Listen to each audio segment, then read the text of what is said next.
Hey guys, it's Candace Kumai and welcome to the Wabi Wabi podcast. You know, I don't do a lot of these taped on video. Don't really know why. I really get in deep whenever I am solo by myself or with an individual without all this fancy stuff rolling. But I did think it was really cool that my friend Jenna Kutcher came into town to shoot with us. We do an episode together of the Wabi Wabi podcast where you'll learn about Jenna Kutcher's journey, why she inspires me so much. Very few women do, but I love you. And I also was really impressed with her entrepreneurship in holding in so much pain that she had gone through in her private life. And then she shares them in her new book, How Are You Really, out June 28th. I hope you enjoy this episode of the Wabi Wabi podcast. Hi guys, I'm Candace Kumai. Welcome to the Wabi Wabi podcast. This will either be episode 82 or 83, depending on where we land, or maybe 84 or 85, because Jenna Kutcher is here, and her new book, How Are You Really, comes out June 28th, 2022. Welcome, Jenna. Thank you. You guys are this is so legit. I feel so special. This invitation feels so awesome. So thank you for having me. You're like a fellow it girl where I was like, damn, I like her. It's going to be good. From the moment that I laid eyes on you in that article. Oh my God. Speaking of unfavorable articles. Oh yeah. I've had a few as well. I went viral. So for people that don't know what Candace is talking about, I went viral years ago, I think 4 years ago now, for a picture of myself and my husband in our swimsuits. And you know what's so funny about that viral post is I think I look great in that photo. You do. And you know what? When people see you, they're like, she's hot. She's beautiful. Like those are the first thing. I mean, people, whether they're in fashion, they're in food or media, they all say that about you. So what Jen and I were talking about earlier was she's a fellow podcaster, writer, photographer. She does the back of the camera and the front. She runs her own business. She does everything on her own. She is self-made. She's also a mom of two.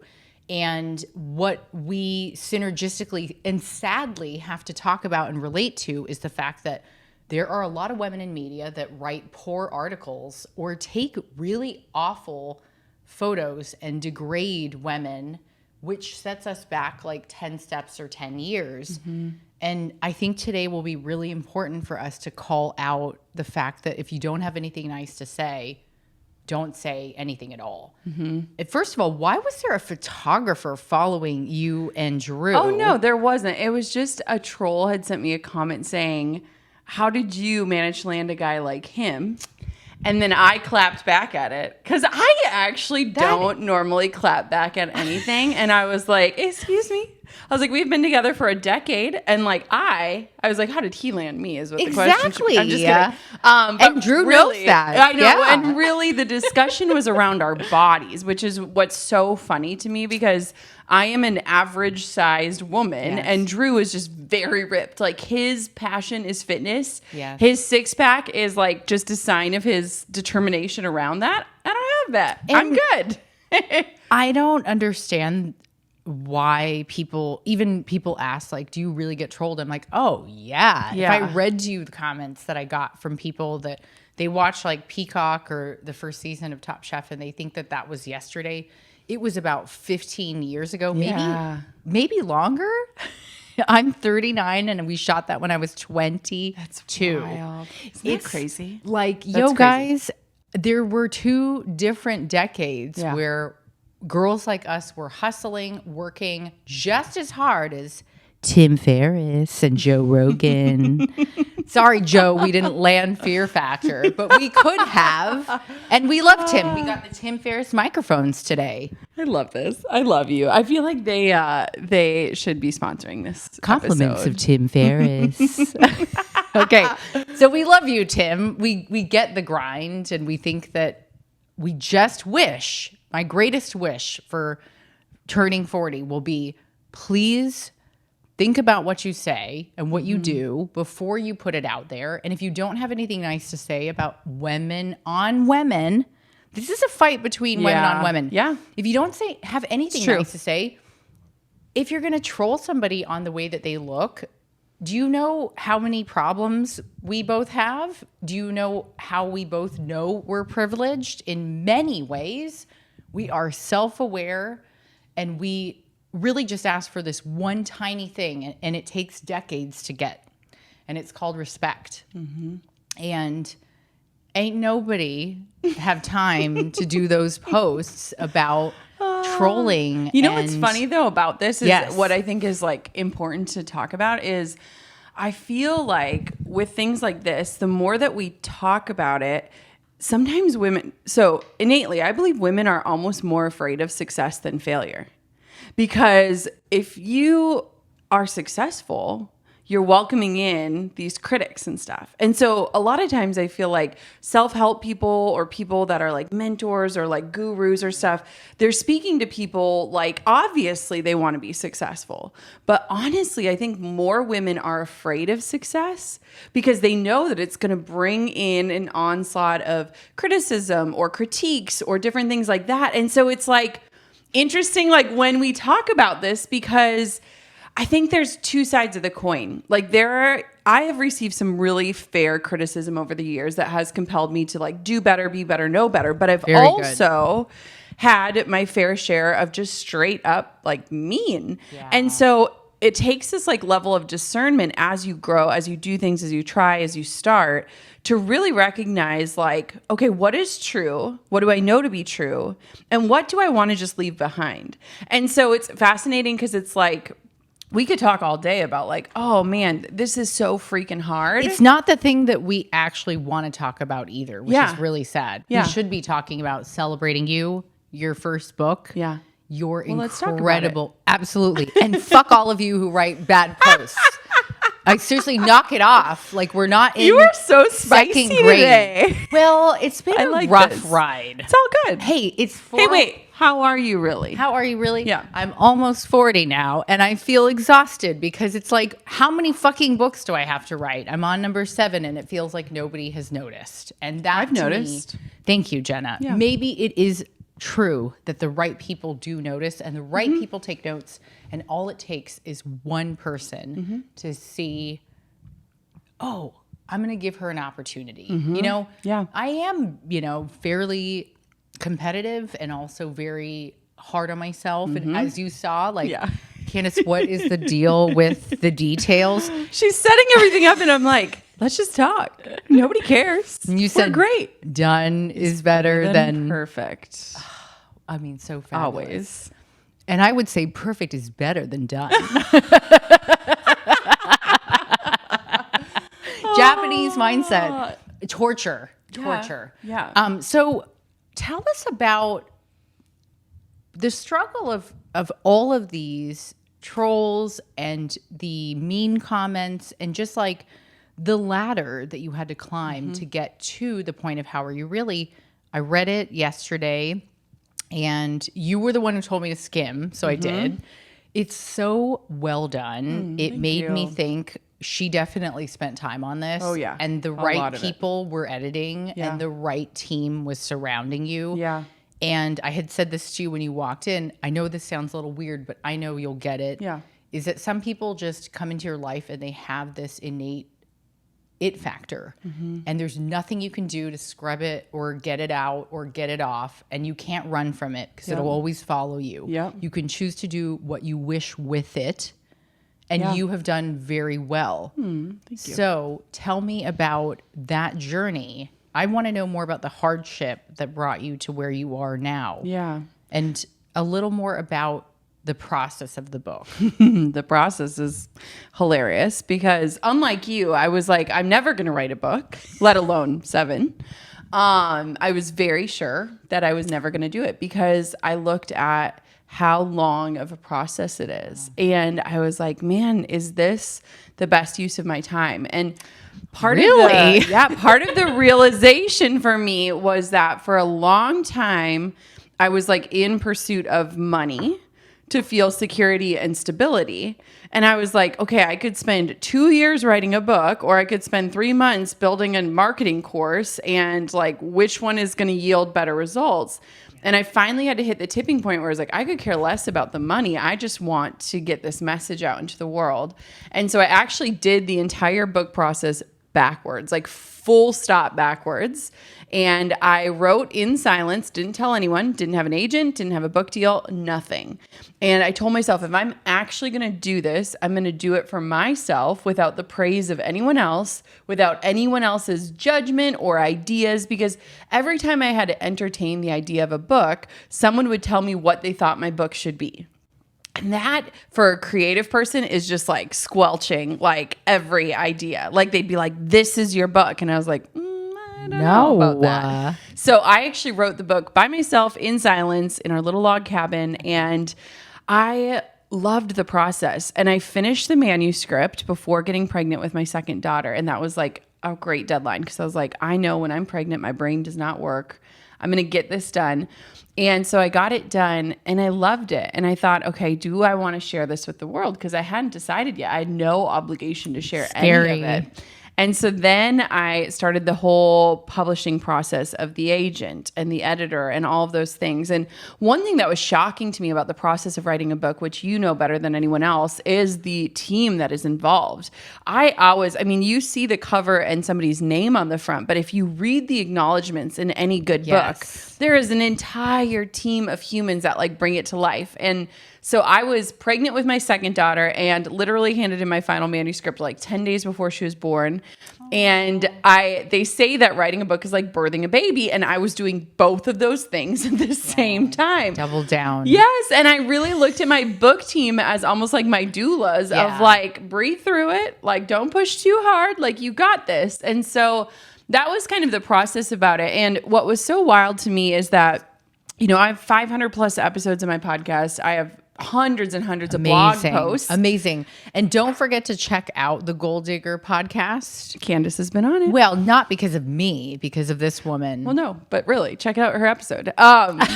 But I was like, do I have other stories to tell? And there were so many things that I had never shared before, and so many facets of myself that I had held really close to my heart, or that I like had kept private.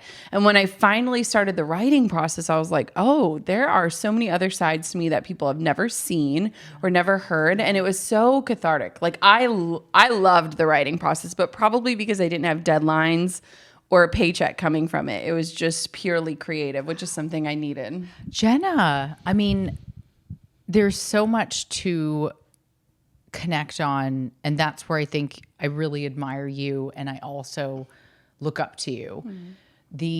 There are a lot of parallels, like when you talked about when you were young, there was a sun glistening on your tiny little legs on the school bus going to a field trip, I think it was. And then a boy started teasing you and you remembered. Yeah.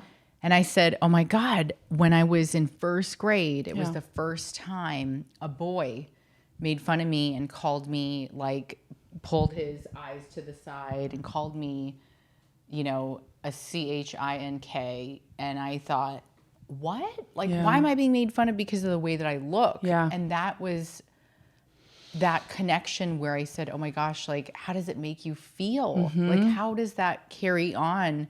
And I said, Jenna's like me, like we have these really deep down pain points of when we were little kids. And somebody tried to take that away from us early. And I think we fought so hard for so many decades. And don't worry, we'll take out the horrible cursing.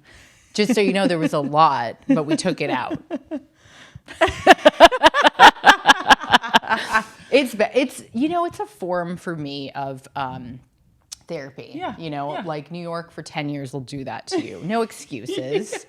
Still want to be classy, but I really can't help it. And I'm learning, but I do think that you being with Drew was a blessing. That woman that wrote the trolling comment was a blessing. Absolutely. I mean, I can look at that now and there's so much. It's interesting to me because that post went viral 4 years ago and it was everywhere. It was like People magazine. I mean, it was everywhere. Yeah. And what was fascinating is that so many people were defending me where it was just like, what is this? But it's crazy to me now because when I get asked about it, it feels like a different lifetime. How did it feel when it came out? I just want to know how The that problem felt. is that it went viral first on Yahoo, and Yahoo comments are awful. So they were like, don't call her curvy, call her fat. Like a whale is a whale. Like things like that, where it was like, I mean, and they were like saying that like Drew was gay and that I was his cover up. And like, I mean, it just went so deep. And I think too, to me,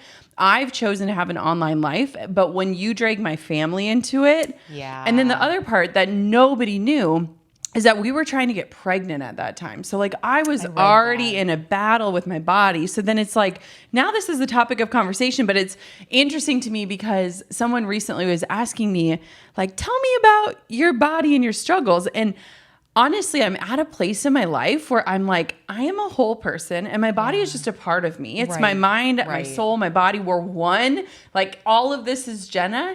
And I don't even really think about my body much anymore besides just like loving it for giving me the gift of creating life and like moving me through life. Yeah. And so it's funny because, you know, when you bring up that comment about like the kid teasing me for my hairy legs, the story in the book is called A Battlefield of Cuts. And it's about how I asked my parents, I was 8 years old and I was like, can I shave my legs? And they were like, absolutely not. And I did anyways because I was like, Because of the little boy yes, on the and I was school like, bus. I'm going to wear pants every single day. I will never wear shorts again. And as a mom of daughters now, I'm like, I want to protect them because that moment will come when they suddenly become aware of their body.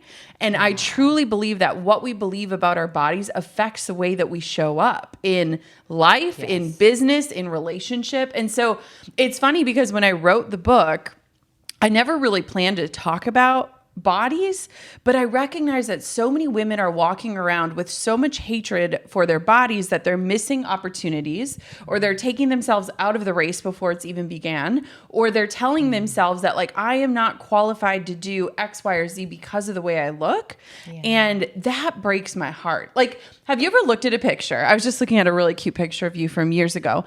And have you ever looked at a picture of yourself and you don't even remember the moment, but you remember your insecurity in the moment?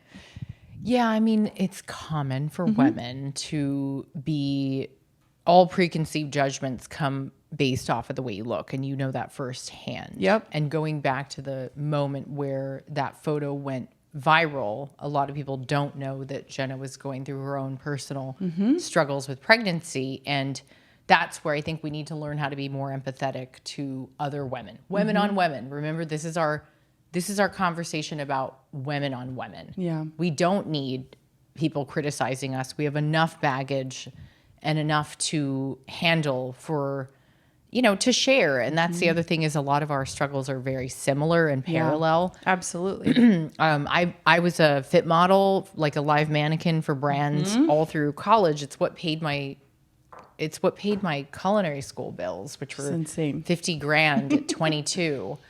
And I did it because it was lucrative. You know, it was an easy job, but it came with its struggles and it did not look pretty. It was, I never really felt sexy until my late 30s, and I never believed that I was sexy. Yeah. So when I see photos, I think, damn girl, you look better now than you did when you were 20. Isn't that amazing? It's a good thing, right? And people can look forward to it. See, and I love that you get it and you laugh. Yeah. Like I sat with Maria Menounos the other day and I just said, you are just so strikingly beautiful. She's radiant. And it's all the women that actually wrote accolades for this book. Yeah.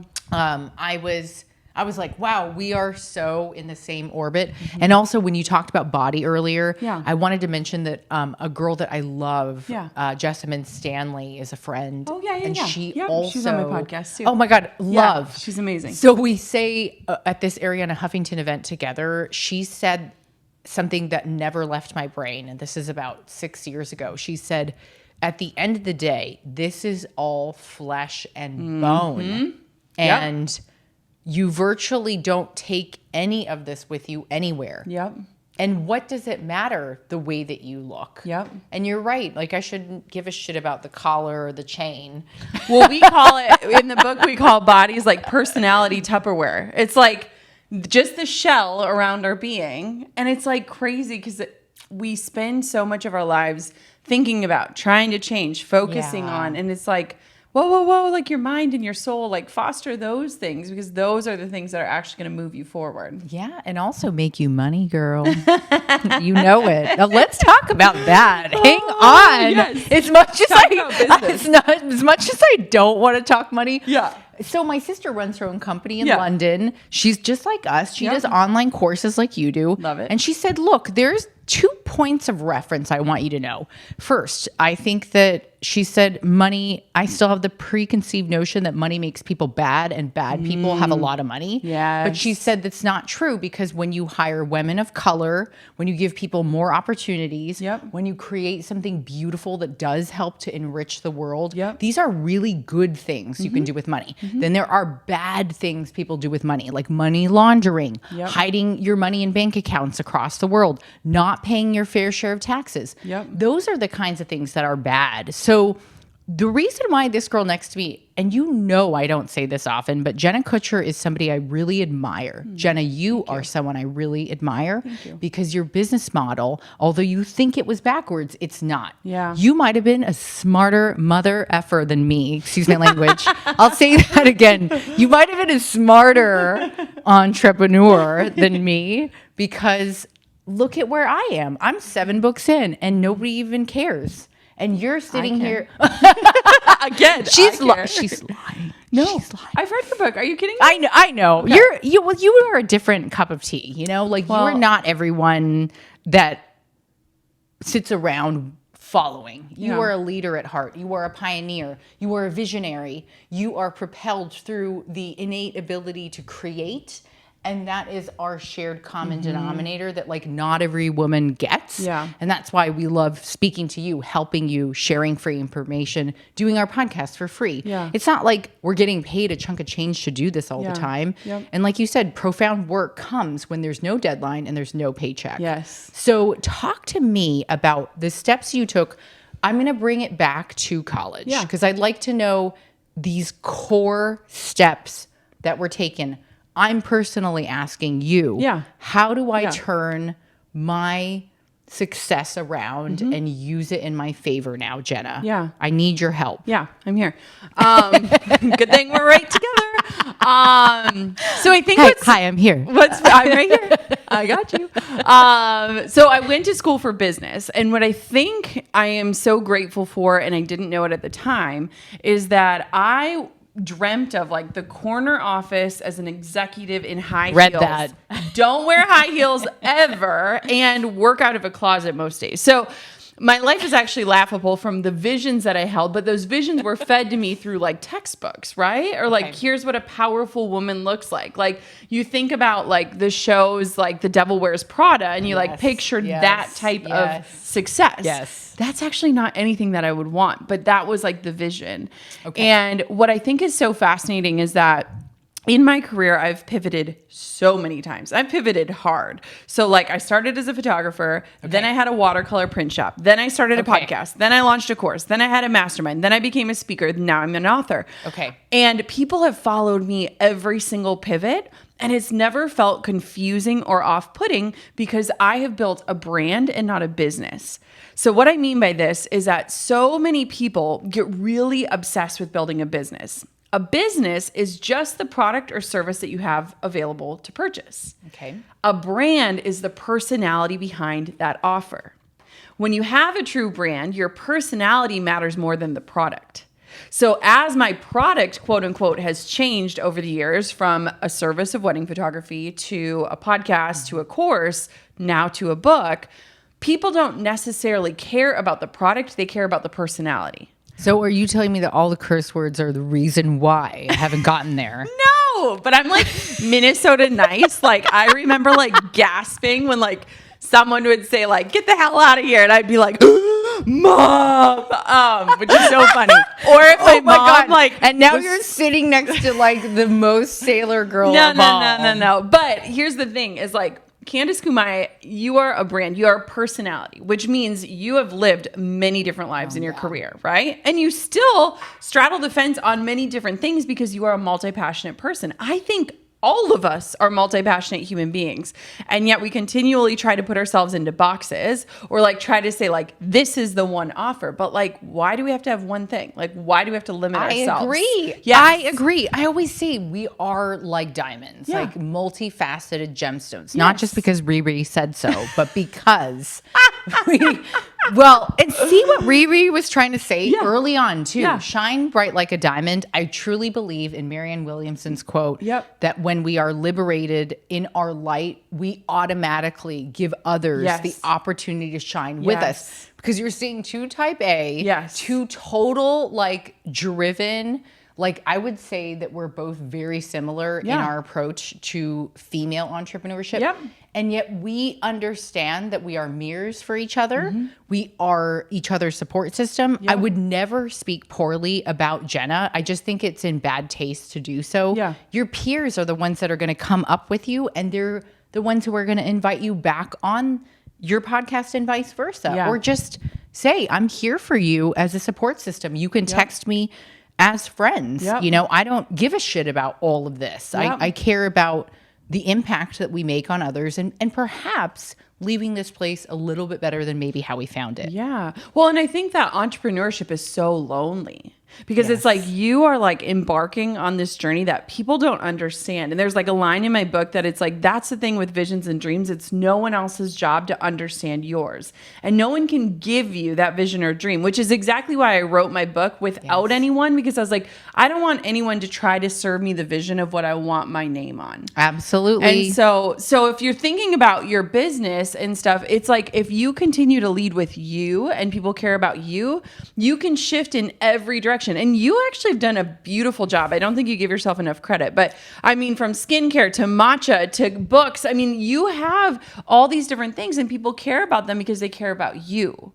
And so like, if you look at my feed from 10 years ago, I was talking about the same things, even though the offer was different. That's because I've always had a personality. That's why big brands hire celebrities, because they have products, but they don't have a personality. That's why Kristen Bell and Dax Shepard talk about fridges and make us all think that we need a fridge that has like a window in it. We don't need but that. Like, though they're the personality that the brand has hired because they recognize that they only have a product. They don't have that recognizability.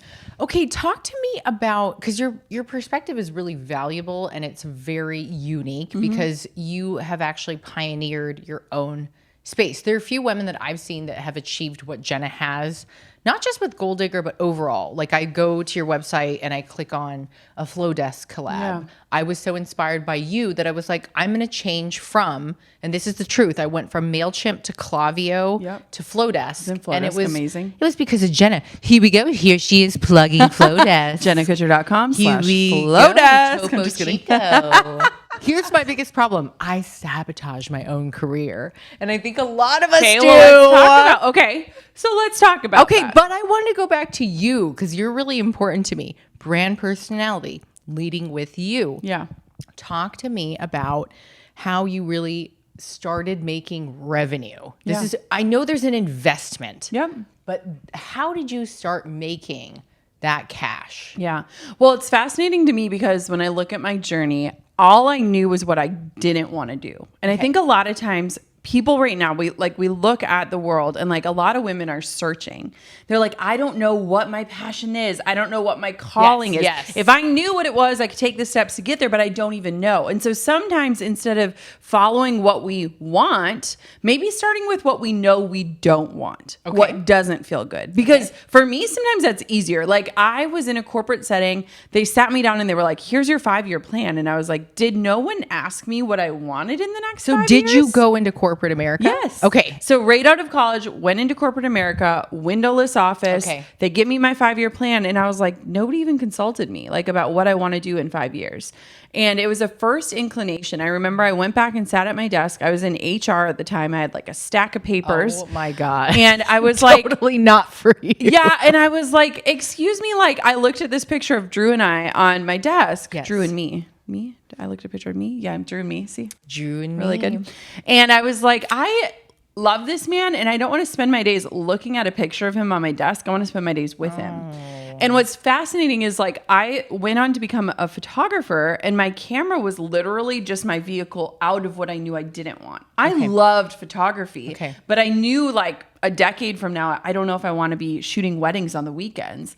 And so for me, oftentimes I'm like looking at what do I not want and how can I go away from that to start working towards things that feel better. Because every time I found myself at a dead end or feeling like this should feel different, it's because I'm chasing someone else's version of success.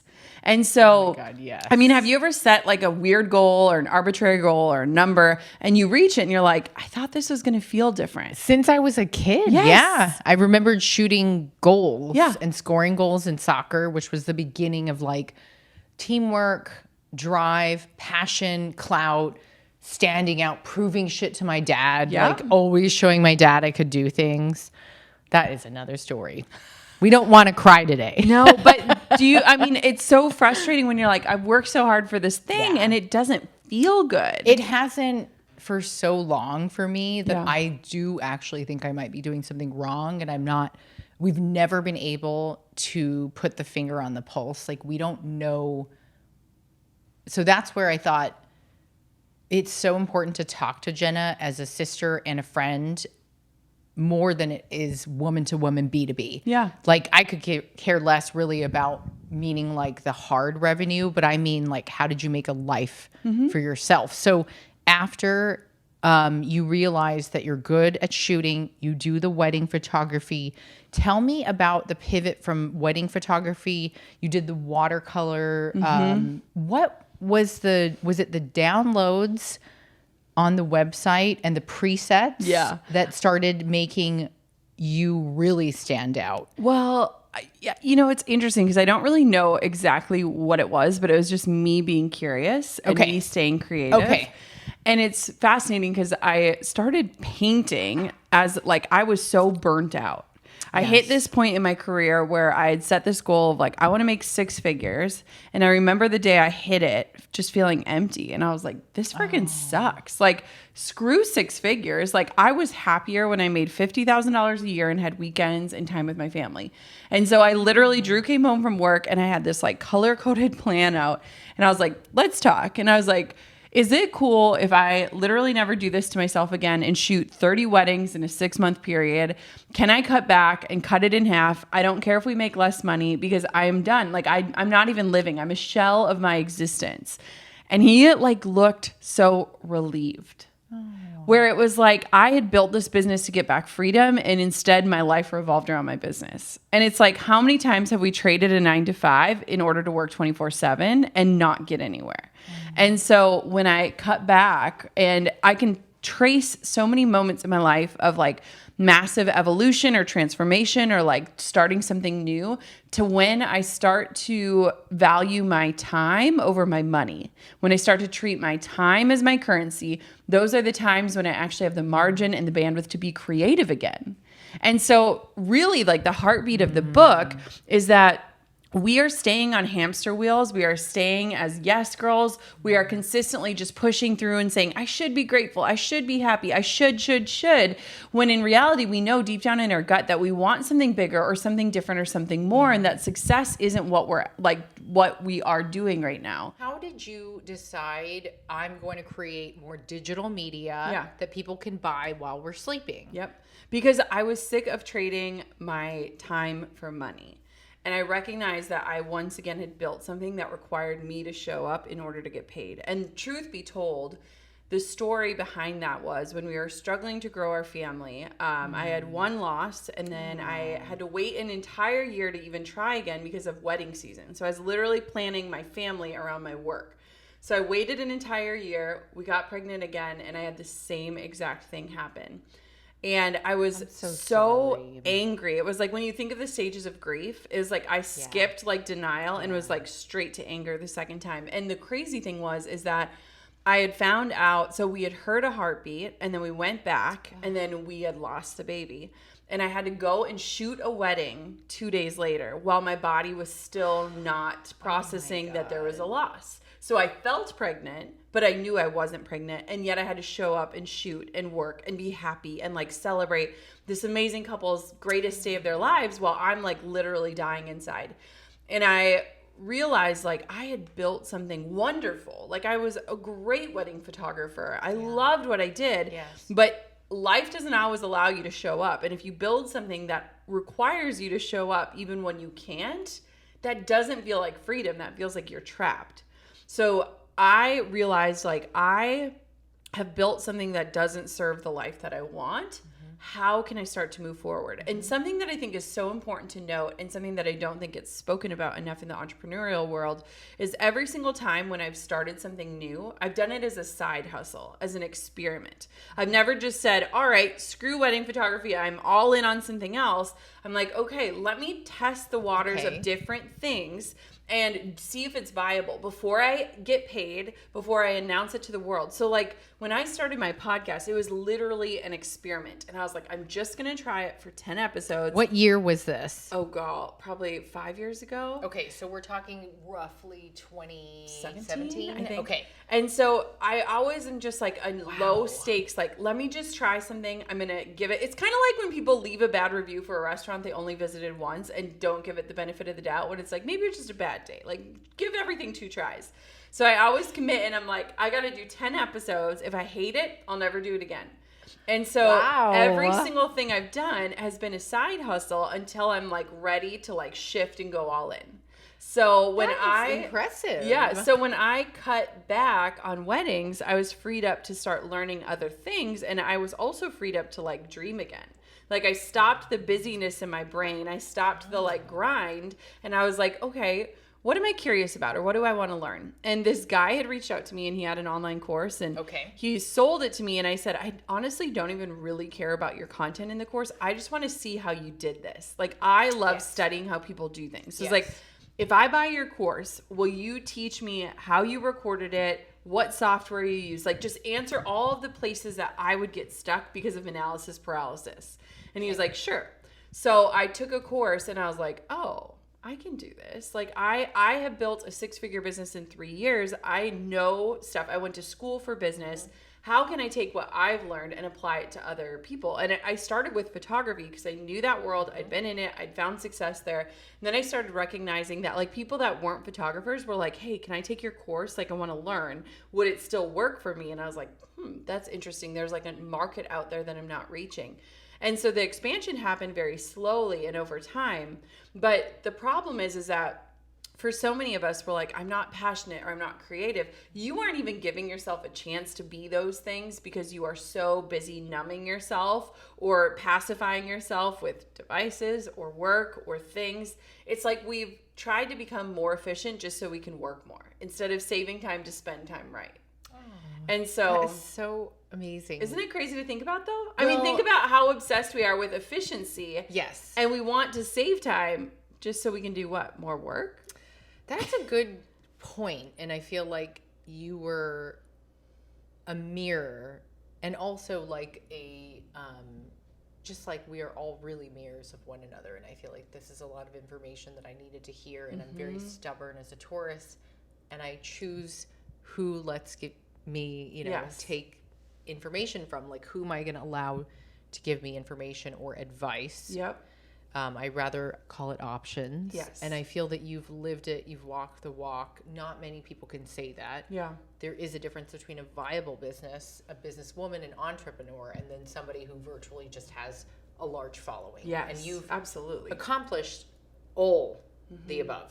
You know, it's not just like you have a viable business. So this is where I want young women to really take into consideration, after you learn these steps to the online courses, you choose to do them yourself. You focus on the things that you know that you're good at. Yep. You share them with others, which is just like giving love almost.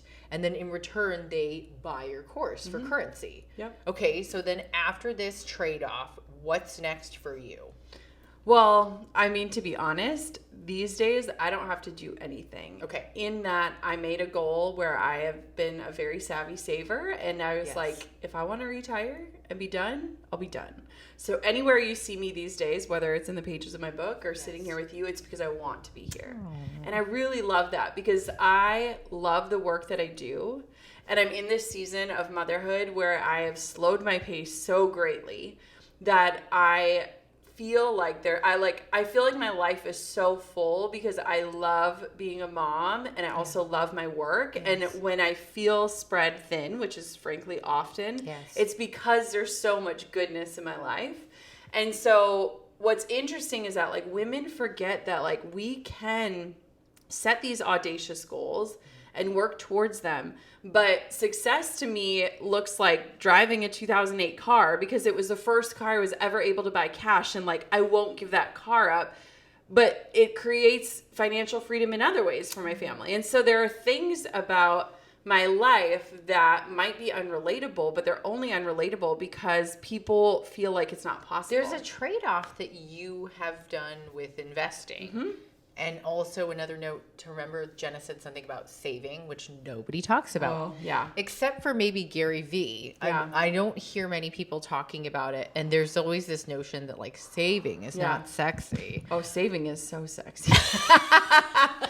You want to talk sexy? Let's talk about it. Oh, okay, girl. So I think that it's been incredible. I downsized the apartment I live in. I drive a regular old car. Like I'm not flashy anymore. I went to the Goodwill and the Salvation Army yesterday because I wanted to really start reusing furniture. And I think it's a blessing and a curse to have so much. And I also really believe in simplifying. So it sounds like you're very real. You're very, very down to earth, which I appreciate because not just being an earth sign, but also because we need more people like you who give us this deep breath of fresh air where we're like, okay, small steps, which I read in your book, which I agree. You say tiny little actions. Tiny action. We say bochi bochi gambate in Japanese, which means little by little. Do your best. Little by little, little by little. And it was the monks that taught me this like chant where they virtually have nothing. They have this wonderful ability to pray for others all day is their job. And what a blessing. There is this weird thing that I wanted to share with you. I really believe that you're given an opportunity and a blessing to share profound work that was sent to you by somebody else and that you are lucky enough to share it. And I really believe that's what your book is. Thank you. I feel it's crazy because with it coming out into the world, it feels like you're like naked on a stage, you know? Where it's like I have been alone with this work for so long that I don't know if I would call it that. Why? I feel like vulnerable. That wasn't okay. The way I would describe it is the birthing process. Oh yes. But also, I haven't revealed all of my shit yet. It's book number 7 that I'm going to be doing. I can't believe you've held it in this long. Horrible. It's called you just push it down to the It's definitely a truth serum, if you will. Just like let the book be the truth serum. There is an 8-fold path in Buddhist culture. I live by it as much as I can, but I'm not perfect, and everybody knows that. I like wild things and wild nights, and I loved my share of men for many years. And so I read it and I was like, am I ready to put this in a book and be so like obvious in my addictions and my pain and my struggles and pushing everything down and covering it all up? And I dropped to my knees and just cried because I was like, who am I to be introducing the 8-fold path to other people? And the only thing that came to my head, and I know you get this too, was you are allowing and I am allowing to be the vehicle that gets this information to others, and how profoundly lucky are you to be doing that? Yeah, it is. It's crazy and exciting and scary and amazing. Okay, get back to naked on a stage. Well, okay. Drew last night. So I didn't let like anybody read this. Like my mom. What about Drew? Nope. I only Wow. let people read what parts were about them. That was it. So I was like, if I'm going to include you in a story, can I please just share that part with you just to make sure you're comfortable with it? Okay. That was it. So last night he texted me a picture and he's like, I'm reading it. And oh my gosh, it is so good. I'm so proud of you. It is really good, and it's really well written. Thank you. And this is part of the zeitgeist. Yeah. And I am really proud that we're together and we're showing people, not just telling them, but we're Yes. showing them what we can do. And when you have a tangible book, I say this to girls all the time, your butt and your boobs are nice on Instagram, but they ain't going to pay the bills forever. Maybe here or there. Isn't that wild? Well, and it's so funny because it's like I intentionally didn't want my face on the cover of my book. Same. Because- I stopped doing it. Yeah, because I was like, this isn't about me, and this isn't like a guru book of like, here is the path to do this. It's like, I want you to come home to yourself and learn how to ask yourself the questions and learn how to listen and trust yourself, because we have so much advice out there, and I love advice and I think it's great, but I think we've struggled in discerning what is meant for us and having the self-awareness to like let things go unapologetically if it's not. And so when my publisher was like, oh, your face has to be on it, I was like, it's not about me. Like, this isn't a memoir. This is stories that you can probably relate to, but it goes into guidance to come back home to yourself. And I just feel like we're walking around this world like waiting to like come back home and feel at home in our own bodies, in our own lives, in our own minds, and to feel like happy about it. I mean, I really remembered, I think it was on page 85. It may be different from one of the PDFs I was reading, but there was something in here that really struck me. And I believe it was similar to what we were talking about earlier. And it made me laugh too. Like, pouches of goldfish and yogis can be found in every bag, purse, and compartment in my car. File that under things I didn't understand until I learned them myself. And then I also laughed when I was like, wow, this is the part that made me page mark yesterday. I promised myself a lot of things throughout my lifetime. I'll invest in a 401k. I'll have a corner office and wear the high heels. I'll have perfectly tailored power suits. I'll never be an annoying partner to Drew, which you are not. I don't know. He might Knock beg that to off. differ. Okay, Drew, but you know it's worth it. I always say that. I love my partner. He knows I'm annoying. It comes with it. Oh, yeah. It's like part of the good shit. Yeah, it's part of it. Actually, it's the part that he probably hates, but I just pretend like it doesn't exist because I'm like, everything else is so good. Oh, How you could can you? handle it. How could you not? Exactly. I'll never be an annoying partner, Drew, which you are not. I'll gracefully juggle being a mom and a boss. I'll be the hardest worker in the building. I'll find a way to make a difference on this planet every chance I get. And while some of these promises and goals were beautiful and valid, let's just say I should have known better than proclaiming things in absolutes. I was not wise to make so many promises to myself just like that way. The way back in the Blockbuster days when I would let DVD rentals sit on my coffee table for 2 weeks, gathering up dust and racking up late fees. You know, it was so relatable because when we didn't know each other over the last 10 years, we were both virtually scraping our way to the top. Mm-hmm. And I find this book the gatekeeper and a really good way for you to break your own silence. And, you know, if you are feeling like you're naked, at least know that we're all there with you, you know, nude, however you want to envision it. And we're all in this together. Yeah. And the only way that you and I are ever going to be like Tim or Joe Rogan, I don't want to be like Joe Rogan, but I do want your job. The only way we're ever going to get there is if we keep supporting one another. And you have really done an incredible job of doing so with honesty and virtue and the kinship that we can all have for each other through this stupid but prolific, meaningful podcast is...